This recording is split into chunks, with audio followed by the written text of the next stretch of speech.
इससे अगर रेलवे चलने लगे तो किसी को कोई शिकायत ना हो।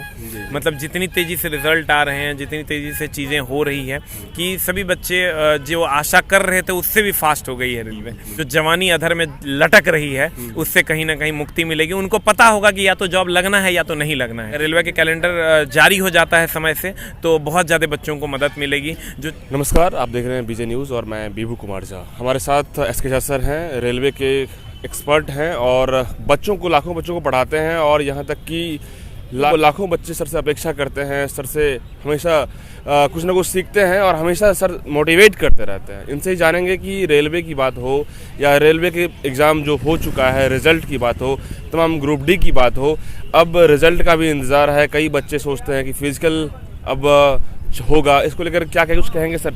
रिजल्ट तक की बात करें तो 1 सप्ताह से 10 दिन के अंदर आपको रिजल्ट देखने को मिल जाएगा। तो आप लोग तैयार हो जाइए। जिनका भी 55 से 65 नंबर के आसपास अगर आ रहा है आपका तो आप लोग तैयार हो जाइए। मैं ये नहीं कहता कट ऑफ यही जाएगा, कट ऑफ इससे थोड़ा कम या इससे किसी बोर्ड का 10 नंबर भी ज़्यादा जा सकता है, लेकिन इतनी इस रेंज में जिनका आ रहा है वो लोग तैयार हो जाइए। दौड़ भाग शुरू कीजिए, थोड़ा सा स्टेमिना पे वर्कआउट कीजिए, क्योंकि वो जो बिना वजन वाला जो दौड़ है आपका 1000 मीटर का, उसको बिना प्रैक्टिस के नहीं किया जा सकता है। इसलिए थोड़ा बहुत प्रैक्टिस आपको करना पड़ेगा। तो थोड़ा बहुत आप अपने स्टेमिना पे वर्कआउट करना शुरू कीजिए, बिना टाइमर के दौड़ना शुरू कीजिए।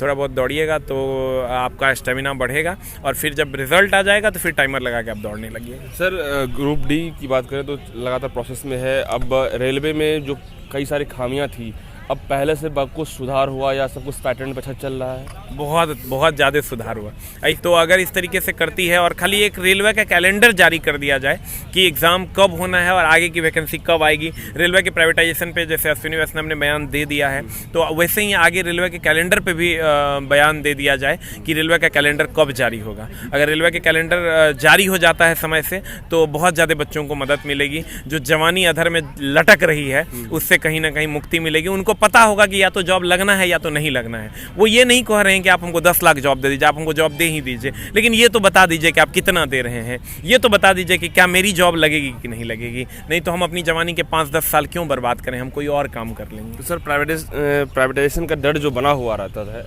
क्या वो डर खत्म होगा अश्विनी वैष्णव के बयान से?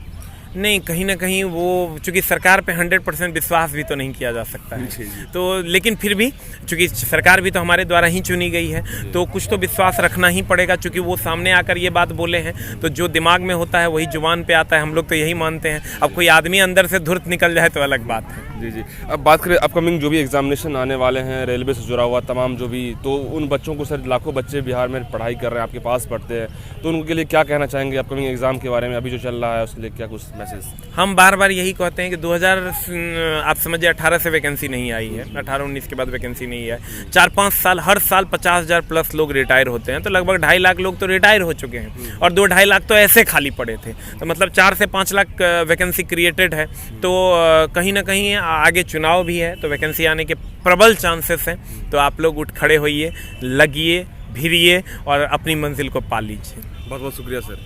Thank you very much. Sir ने बिल्कुल साफ कहा कि अब उठिए, जागिए और लक्ष्य को पाने के लिए लग जाइए, जो कि वैकेंसी आएगी, चुनाव आने वाले हैं और जितने भी स्टूडेंट्स हैं बिहार में, लाखों बच्चे जो तैयारी कर रहे हैं रेलवे से जुड़े हुए एग्ज़ाम को लेकर, आप कॉन्शियस हो जाएं, बहुत जल्द आपके लिए बेटर होगा। और जो प्राइवेटाइजेशन की बात करें, सर ने क्लियर ही कर दिया कि डर जो है धीरे धीरे खत्म हो जाएगा। और भी अपडेट्स के लिए हमारे साथ जुड़े रहिए। तब तक के लिए बहुत बहुत शुक्रिया।